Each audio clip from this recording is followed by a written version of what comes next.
ajiruga amshirun amshiruga yagasu ajiruga onda sigana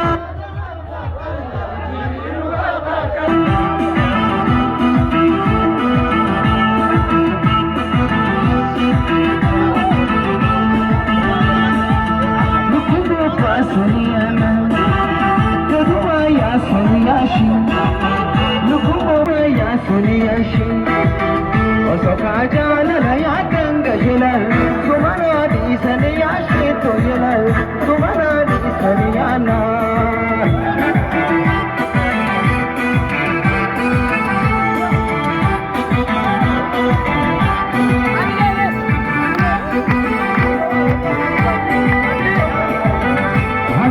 abshiruga yadana majiruga abshiruga yada sumajiruga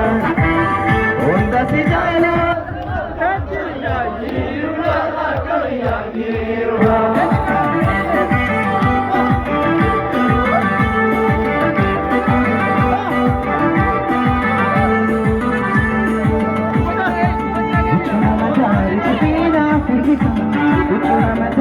Fina firmita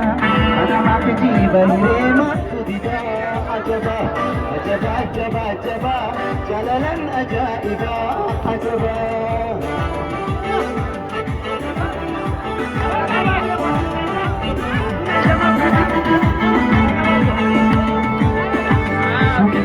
Gadi kana harmadi kubana biti asnubi aku bili khori habronna kabi ajaba ajaba ajaba ajaba kusiya gadeni indaba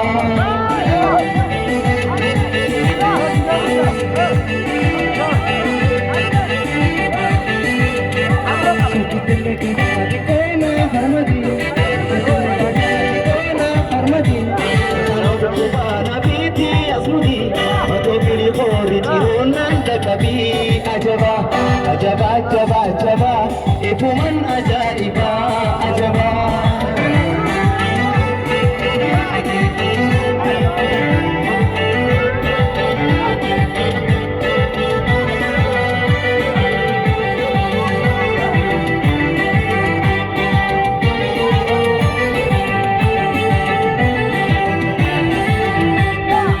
akajalala wasiranahu akajalala wasiranahu shanna tate tukesi kuhu rafagati bararendu ashita kachale yaburko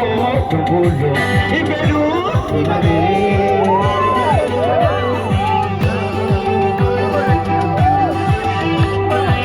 elanasi tungulu ibelu imade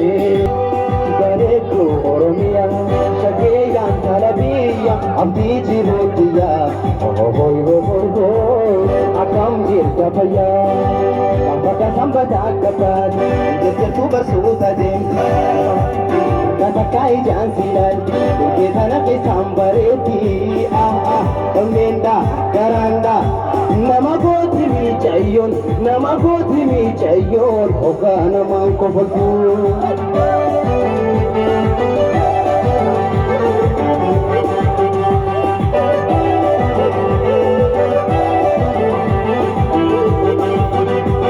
Garetu Oromia